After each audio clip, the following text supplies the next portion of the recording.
ॐ नमः सिद्धेभ्यः।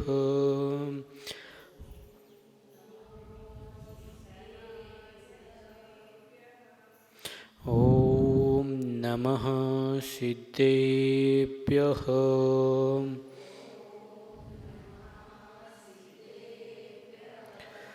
ॐ नमः सिद्धेभ्यः।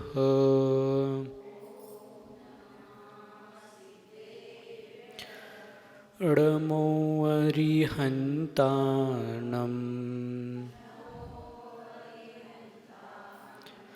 णमो सिद्धाणं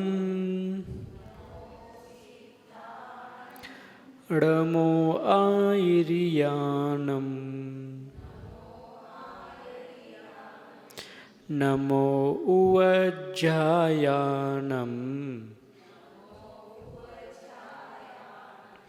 नमो लोहे सव्वसाहुनम्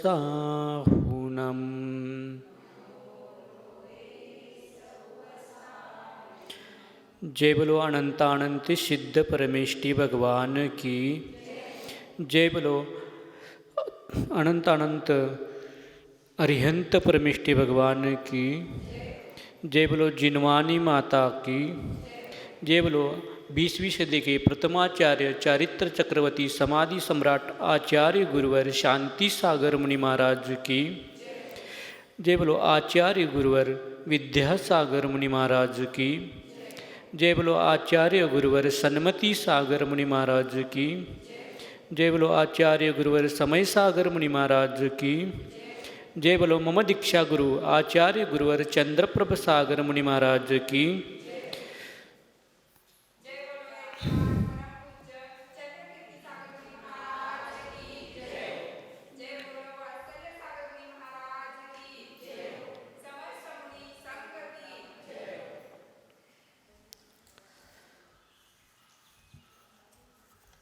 आपण सर्वजण आपला खूप असा अनमोल असा वेळ काढून तुम्ही काय केलेला आहात, जिन मंदिरामध्ये आलेला आहात आणि तो अनमोल वेळ तुमचा जो आहे तो तुमचा संसार, त्या संसारातून खूप मोठा पुरुषार्थ करून तुम्ही काय केलेला आहात, आज मंदिरामध्ये आलेला आहात, प्रवचन ऐकण्यासाठी आलेला आहात, काहीतरी आपल्याला चांगलं ऐकायला मिळेल या उद्देशानं आपण इथं आलेला आहात। आणि आलेला असताना मुनी महाराजजी तुमच्या गावामध्ये कशासाठी आलेत? मुनी महाराजजी तुमच्या गावामध्ये कशासाठी आलेत? फक्त धर्म प्रभावनासाठी आलेत की आणखीन कुठल्या कामासाठी आलेत?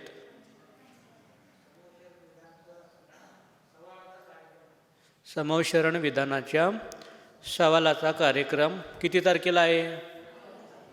9 तारखेला हे तर सगळ्यांना माहिती आहे, म्हणजे सांगायचं काय काम नाही, म्हणजे तेवढं तरी एक काम हलकं झालं आमचं. तर 9 तारखेला आपल्याला काय करायचं आहे, समवशरण विधानामध्ये जे पात्र आपण निवडणार आहोत ते पात्र काय करायचे आहेत आपल्याला, कोणते कोणते आहे, तर ते पात्राचं भूमिका काय आहे, किंवा ते पात्र आपण झाल्यानंतर आपल्याला किती पुण्य मिळणार आहे किंवा आपला किती फायदा होणार आहे हे आपल्याला काय करायचं आहे, बघायला पाहिजे. मग पात्र झाल्यानंतरच असं काय मिळणार आहे, लांब बसून मंडपात बसून पण आपल्याला सगळं काही तेच करायला मिळणार आहे, खाली बसून पण आपल्याला तेच अष्टक करायचं आहे, समोशरणात बसून पण तेच अष्टक करायचं आहे. मग वेगळं असं काय आहे, पात्र निवडल्यानंतर वेगळं असं काय मिळणार आहे आपल्याला, याचा आपण कधी विचार केलो आहे का?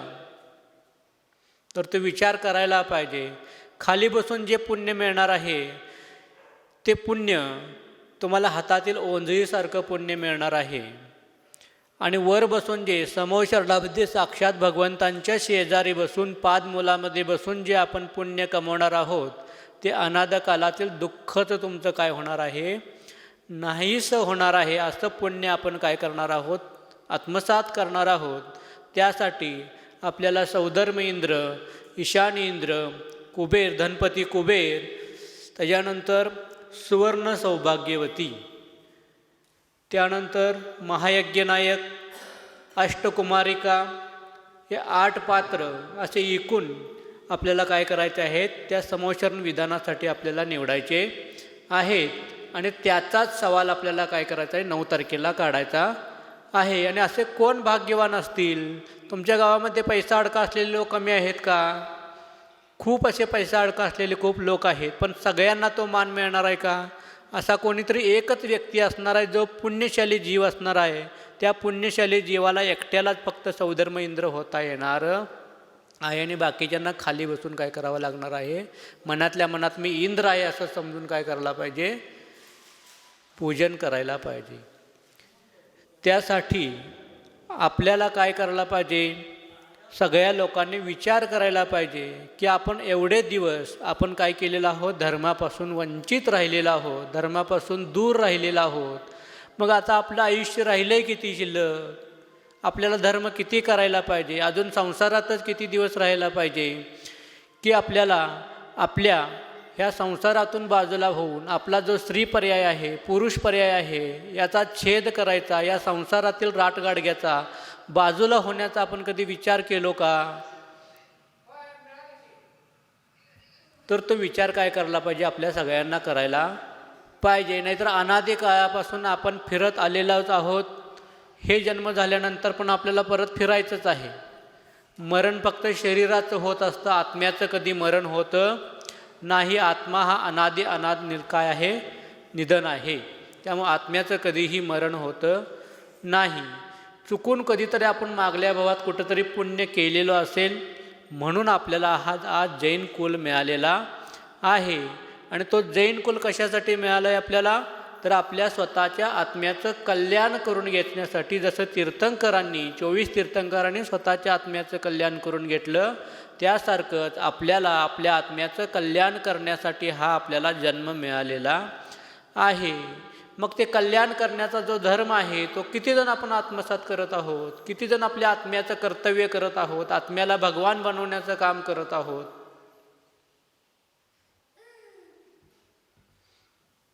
तर इथं बसलेल्यापैकी कोणीच आपण स्पष्टपणे सांगू शकत नाही की मी माझ्या आत्म्याच्या कल्याणासाठी सगळं काही करत आहे, माझ्या आत्म्याचं कल्याण सोडून बाकी सगळं काही मी करत आहे, परंतु स्वतःच्या आत्म्याचं कल्याण मात्र अजिबात विचार करत नाही. जर स्वतःच्या आत्म्याचा आपण जर विचार केलो नाही तर आपल्याला परत कधी जैन कुल मिळेल, जैन धर्म मिळेल. जैन धर्म मिळाला तर धर्म करण्यासारखी आपली परिस्थिती असेल की नसेल माहीत नाही.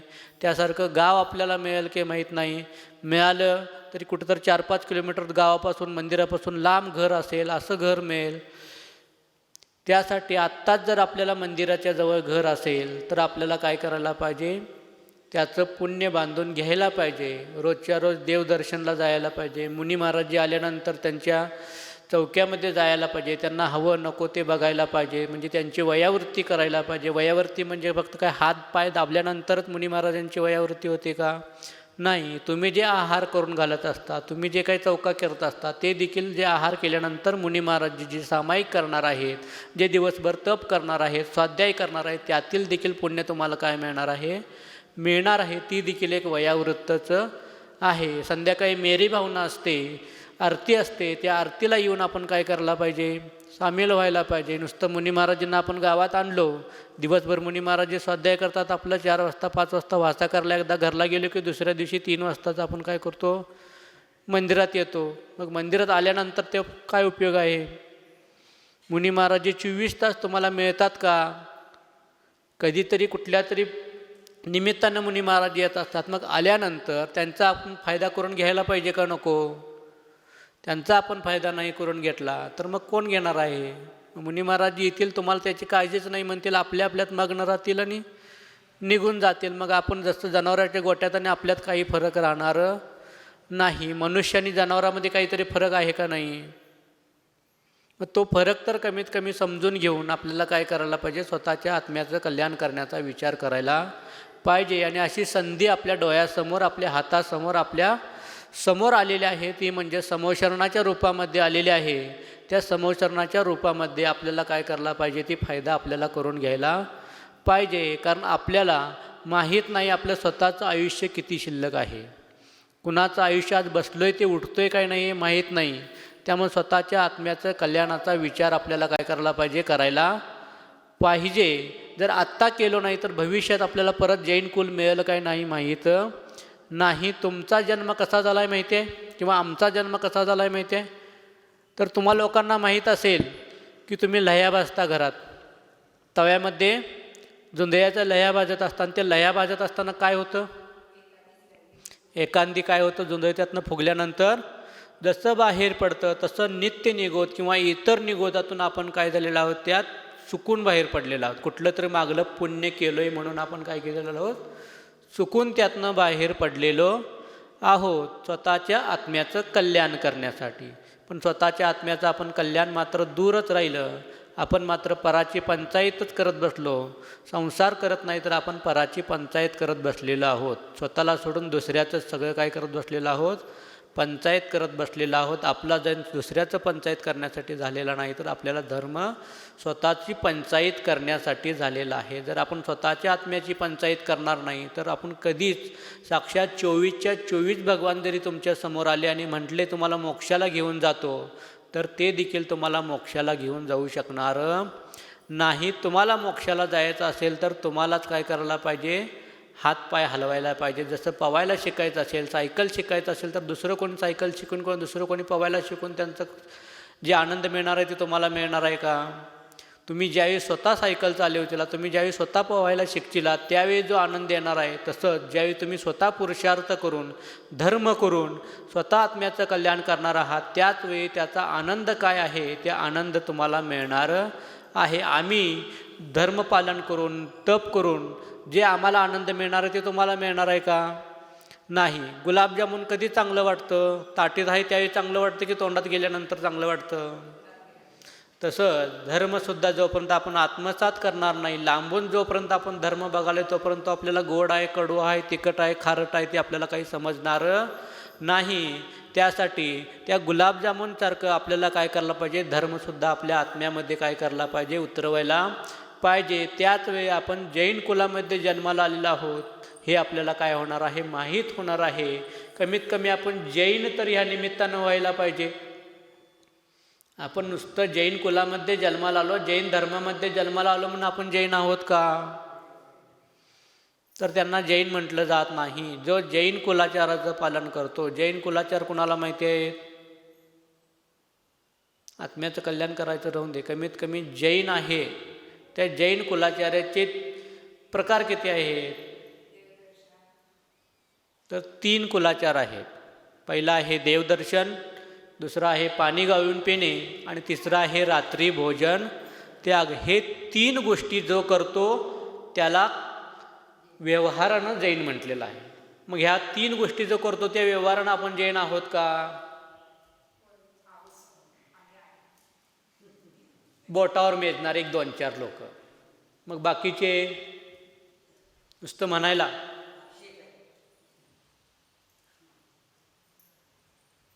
जो जैन धर्माचं पालन करतो तो जैन.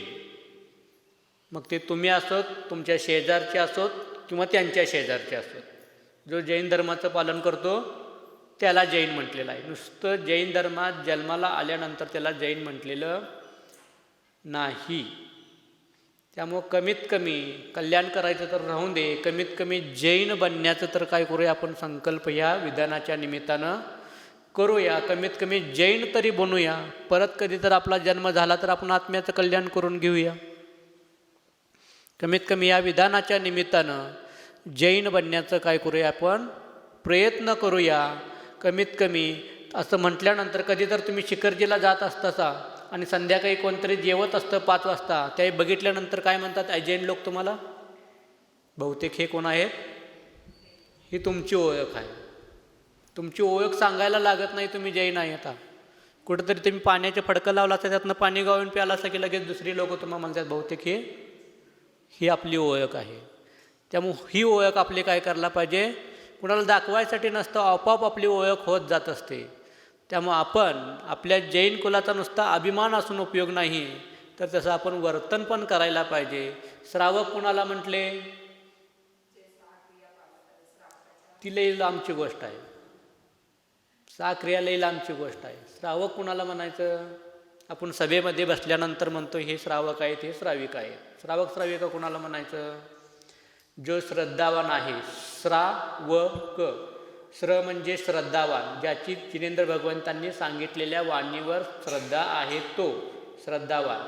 व म्हणजे विवेकवान, विचार करून वागतो तो श्रावक. आणि जो क्रिया करतो तो क्रिया म्हणजे तसं वागतो त्याला काय म्हटलेलं आहे? श्रावक म्हटलेलं आहे. मग जिनेंद्र भगवंतांनी जसं सांगितलं तसं आपण वागतो का? मग तसं वागत नसेल तर आपण श्रावकाच्या गिनतीमध्ये सुद्धा नाही. चतुर्वेदी संघामध्ये 4 लोकांना मोजलं जातं: मुनी, आरिका, श्रावक आणि श्राविका. मग त्या चतुर्वेदी संघामध्ये पण आपण बसत नाही. जैन कुलाचं पालन करत नाही, त्यामुळे जैन कुलामध्ये पण आपण बसत नाही. मग आपल्या आत्म्याचं कल्याण कसं होणार? मग नुसतं विधान ठेवून काय फायदा? विधान काय प्रत्येक गावात होतं. मग त्या गावात जाऊन आपण पूजा करायचं नाही करायचं. मग आपल्या गावात एवढा पैसा अडका खर्च करून, वेळ खर्च करून, परपंचातनं दिवस काढून, 15-15 दिवस काढून फिरायला आले जातात ते सगळे रात्रंदिवस. तुम्हाला लाडू चिवडा बांधायला 5 दिवस खर्च आला पाहिजे, आणि पाहुणं आलं तर त्यांचं आणि साठं लोटं सगळं. एवढं सगळं करण्याची गरज काय आहे? त्या समोरचरण विधानातून आपल्याला काहीतरी फायदा व्हायला पाहिजे का नको? स्वतःमध्ये काहीतरी बदल व्हायला पाहिजे का नको? तो बदल जर आपल्यात होत नसेल तर विधान करून असं रोज विधान केला तर पण तुमचा काय उपयोग होणार नाही, जर स्वतःमध्ये बदल घडत नसेल तर. जे आजपर्यंत प्रत्येकाचं कमीत कमी इथं 30-35 वर्ष वय असलेले सगळे आहे, त्याच्यावरचे सगळे आहे. सगळ्यात लहान आर्यंत असेल इथे, किंवा तो लहान मुलगा असेल. 30-35 वर्षात आपण किती धर्म केलो? जेवढा आपला स्वभाव आहे त्याच्यापेक्षा वेगळं काहीतरी व्हायला पाहिजे का नको आपल्या जीवनामध्ये? एवढं विधान करायला लागलो आहे, त्या विधानाचा आपल्यामध्ये काहीतरी एक नियम यायला पाहिजे का नको? कमीत कमी ते मंदिर आहे, त्या मंदिरामध्ये भगवान आहेत का नाहीत बाई, ते तर बघायला यायला पाहिजे रोज. त्यांचा अभिषेक तर लांबची गोष्ट. जण ते भगवान आहेत का कुठं फिरायला गेलेत, एवढं तरी करायला आपल्याला नियम घ्यायला पाहिजे का नको?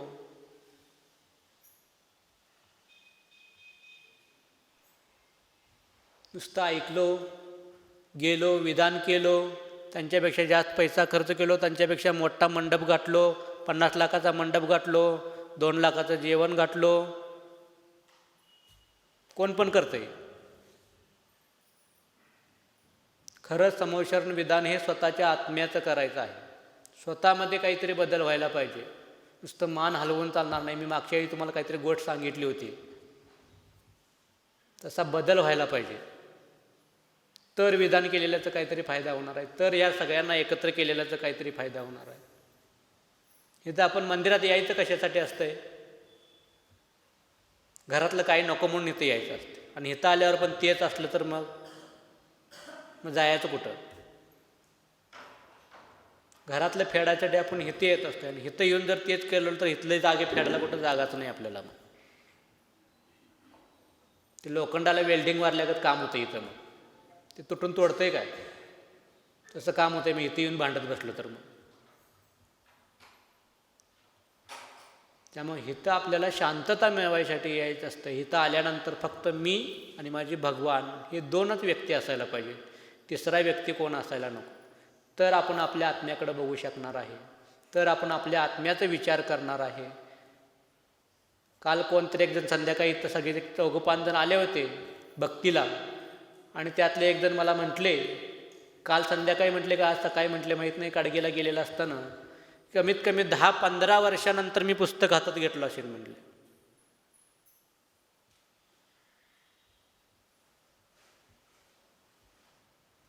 कुठं चाललो आहे आपण? किती प्रगती करायला लागलो आहे आपण? नुसतं विज्ञानाच्या मागं लागून आपल्याला चालणार आहे का? आपण प्रगती करत नाही, आपण अजून खाली चाललेलो आहोत. जेवढी आपण आपली प्रगती समजत आहोत तेवढं आपण खाली चाललेलो आहोत. आपलं नुकसानच करून घेत आहोत. जेवढं प्रगती तेवढं सगळं नुकसान आहे. त्यामुळं आपल्याला जे राहिलेले आयुष्य असेल त्यातलं तर कमीत कमी वेळ काढा, स्वतःच्या आत्म्याचा विचार करा, स्वतःच्या आत्म्याला पुण्यवान बनवा. कारण आपण अनादी काळापासून पापच करत आलेलो आहोत. चुकून पुण्य केलं आहे म्हणून आज पुण्यानं आपल्याला जैन धर्म मिळाला आहे. पुढं पण असलेला असं जैन धर्म मिळायला पाहिजे असं काय नको? मग पाहिजे असेल तर तसं आपल्याला वागायला पाहिजे का नको? माझं जे आहे ते कडुलिंबच आहे, गोड काय नसतंय. कारण धर्म ऐकायला कडू आहे, पण जे आपण तोंडामध्ये किंवा क्रियेमध्ये आणतो गुलाबजामुनपेक्षा गोड आहे. आपण त्याच्यापासून लांब आहे म्हणून आपल्याला अवघड वाटत आहे. सगळ्यात अवघड कुठलं काम असेल तर तुम्ही करलायचा संसार. ह्या जगातलं सगळ्यात अवघड काम कुठलं असेल तर तुम्ही लोक करत आहात, आणि सगळ्यात सोपं काम करत असले तर ही बसलेले करलायले. पण आपण जोपर्यंत त्या गोष्टीत उतरत नाही, कुठलं पण काम असू दे, भाकरी आपल्याला पहिल्या दिवशी जमते का? त्याच्यासाठी 5-6 दिवस कष्ट घ्यावं लागतात का नाही? त्याच्यानंतर कधी इकडं तिकडं बघत पण आपल्याला आपण हातावरली भाकरी करू शकतो. तसंच हा धर्म पण आहे. पहिले एक 4-5 दिवस आपल्याला अवघड वाटेल, त्याच्यानंतर रोज रोज करू लागलं तर आपल्याला ते सोपं वाटेल. जोपर्यंत आवड निर्माण होणार नाही तोपर्यंत सवड मिळत नाही. त्यासाठी कमीत कमी आपल्याला काय करायला पाहिजे? धर्माबाबतीत आवड निर्माण करायला पाहिजे. आणि ती आवड निर्माण करण्याची संधी देखील आपल्या तोंडासमोर आलेली आहे, आणि त्याचा काय करायला पाहिजे? आपल्या सगळ्यांनी फायदा करून घ्यायला पाहिजे. मग ते लहानातला लहान पुरुषापासून ते शेवटचे ज्याचं उद्या सकाळी मोक्षाला जाणार आहे अशा सगळ्या जीवांनी काय करायला पाहिजे? आपल्याला त्या धर्मामध्ये सहभागी व्हायला पाहिजे, आणि स्वतःच्या आत्म्याचं थोडं तरी का विना विचार करायला पाहिजे. तरच आपलं काय होणार आहे? फायदा होणार आहे. आणि हे राहिलेलं आयुष्य जे आहे ते खूप खडतरीचं आहे. कारण आपण आत्ता पंचम काळात जन्माला आलेला आहोत. ह्याचा अजून येणारा काळ षष्टम काळ आहे. ह्या पंचम काळाचंच नाव आहे सुखमा दुःखमा, म्हणजे थोडंसं सुख आहे आणि थोडंसं दुःख आहे. पण येणारा जो षष्टम काळ आहे तो 21,000 वर्षाचा असणार आहे, आणि त्याच्यामध्ये फक्त दुःख आणि दुःखच असणार आहे. आत्ता जेवढं तुम्हाला हसायला मिळत आहे तेवढं देखील तुम्हाला तिथं हसायला मिळणार नाही. मग अशा काळामध्ये आपल्याला जन्म घ्यायचा आहे का? कुणाकुणाला घ्यायचा आहे जन्म? फक्त जिथं दुःख आणि दुःखच आहे. येणारा षष्टम काळ, त्याच्यानंतर येणारा परत षष्टम काळ, तो पण दुःखाचाच असणार. त्याच्यानंतर येणारा दुःख सुख, म्हणजे कमीत कमी 21 त्रिक 63,000 वर्ष काय करायला पाहिजे? कमीत कमी कुठंतरी हसायसारखं दिवस येणार आहे 63,000 वर्षानंतर. आणि ह्यातले अजून 18,500 वर्ष, ह्या 21,000 वर्षातले पंचम काळातले अजून 18,500 वर्ष शिल्लक आहेत. किती झाले मग? 63 आणि 18 कमी ते 81-82 वर्ष झाले. मग 81-82 वर्ष आपल्याला काय करायचं आहे? कुठं जाऊन बसायला पाहिजे? नरक गतीमध्ये जाऊन बसायला पाहिजे, त्रियंची गतीमध्ये जाऊन बसायला पाहिजे, देवगतीमध्ये जाऊन बसायला पाहिजे, की मनुष्य गतीमध्ये जाऊन बसायला पाहिजे? नुसतं तोंडानं म्हणून चालणार आहे की मी मनुष्य गतीत जाणार आहे म्हणून? मग आता मनुष्य गतीत येऊन काय करायला लागलोय मी? ह्याच्यापेक्षा वेगळं काय करणार आहे त्या येऊन? आत्ता काय करणार तर आपल्याला मनुष्य गती मिळेल का?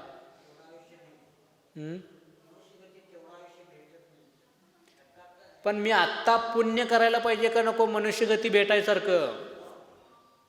आत्ता मी कायच करणं झालोय. जर आपल्याला पोटाला खायला पाहिजे असेल, शेती असेल, तर आपण काय करतो? पहिला काय करतो? मशागत करतो.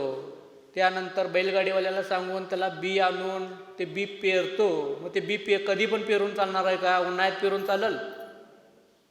त्यासाठी काय पाहिजे? सुग्गीचे दिवस पाहिजेत. मग तसंच ते सुग्गीचे दिवस समोशरणाच्या रूपानं आता आलेले आहेत.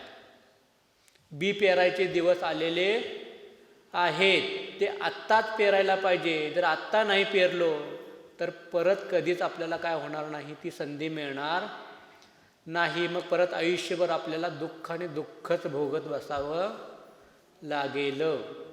त्यासाठी आत्ताच आपल्याला हातपाय हलवण्याची शेवटची संधी आहे.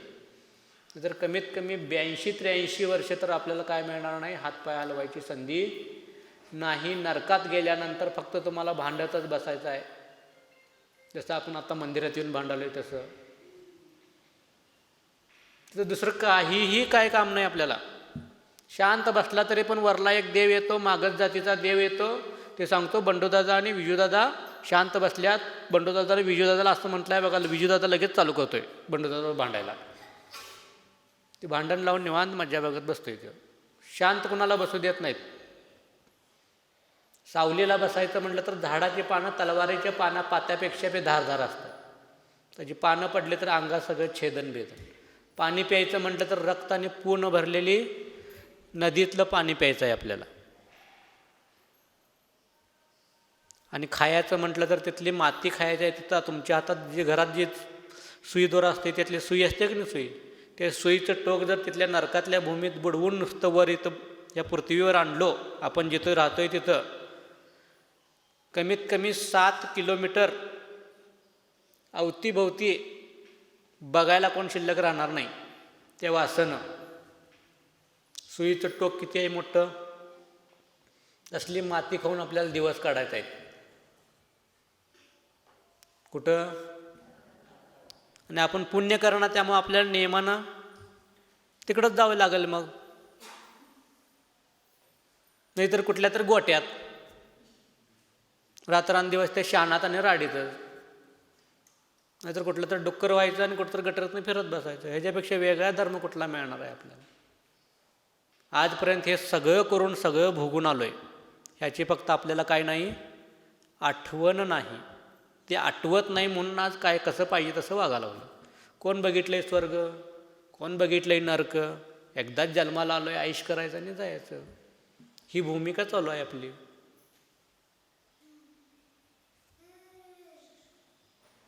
त्यामुळे असं विचार करून आपल्याला चालणार नाही. त्यासाठी कमीत कमी आपण जे करत आहोत आता समोशरण विधान, जे भगवान आहे त्यांच्याबद्दल कमीत कमी काय पाहिजे आपल्या मनामध्ये, भगवंतांच्यापाशी गेल्यानंतर आपण कशासाठी जायचं असतं भगवंतांच्यासाठी? ते आपल्याला काहीतरी देणार असतात म्हणून गेलो जातोय काय आपण त्यांच्याजवळ? तर ही भीक मागायची भूमिका सोडून द्यायला पाहिजे आपण. भगवंतांच्यापेक्षा जास्त आपल्याजवळ आहे का? भगवंतांच्याजवळ मोजता येणार नाही एवढी संपत्ती अडका बायका होत्या. आपल्याकडे एक आहे तर आपल्याला घर सुटणार. मग आपल्यापेक्षा त्यांनी किती मोठा त्याग केला? त्यांच्यापेक्षा मोठा आपला प्रपंच आहे काय?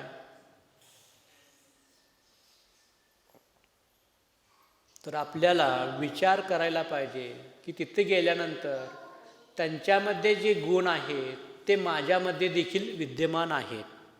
इथं बसलेले जेवढे आहेत ते सगळे भगवान बनण्याचे पात्रतेचे आहेत.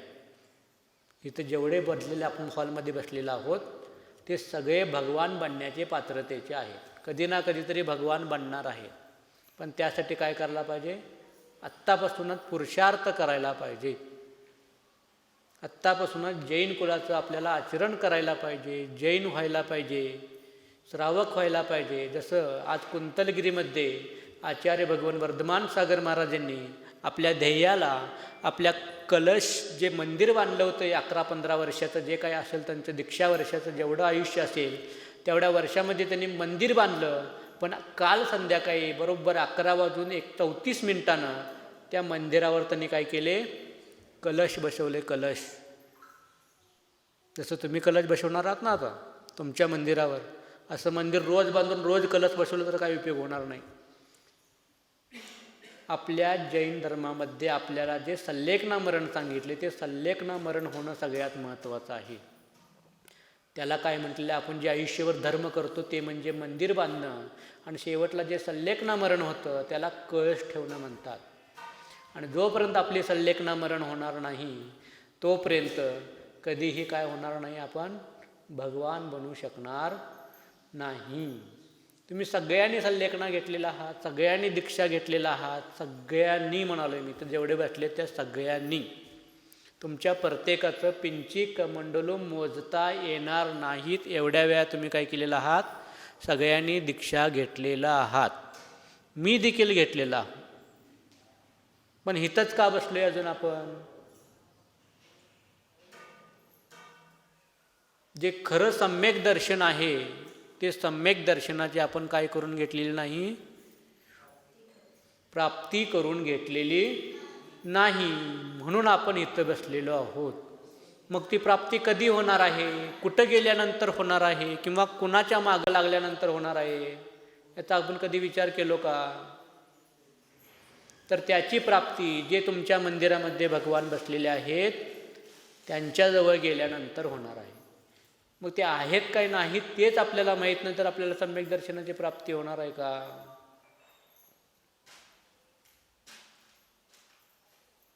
त्यांनी सांगत होतं ते चांगलं होतं म्हणणार हो. कमीत कमी हसवत तर होतं त्यांनी.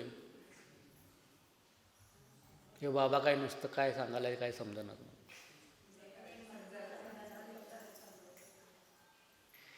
त्यामुळं जे वितरागी भगवान आहेत, जे हितोपदेशी आहेत, जे हिताचा उपदेश देतात त्यांच्याकडूनच काय करायला पाहिजे? अपशरणाच्या निमित्तानं आपण आपला धर्म, आपला श्रावक धर्म, आपली संलेखना, उत्कृष्ट अशी संलेखना आपण देखील, जसं वर्धमान सागर महाराजांनी संलेखना उत्कृष्ट अशी संलेखना साधली, तसं आपण देखील श्रावक बनूया, उत्कृष्ट अशी संलेखना मरण करूया आणि आपल्या देखील मंदिरावर जसं वर्धमान सागर महाराजांनी कळस बसवला तसं आपण देखील बसवूया, एवढीच भगवंतांच्या चरणी प्रार्थना करतो आणि मी माझ्या वाणीला विराजमान देतो. ओम नमा सबको क्षमा सबसे क्षमा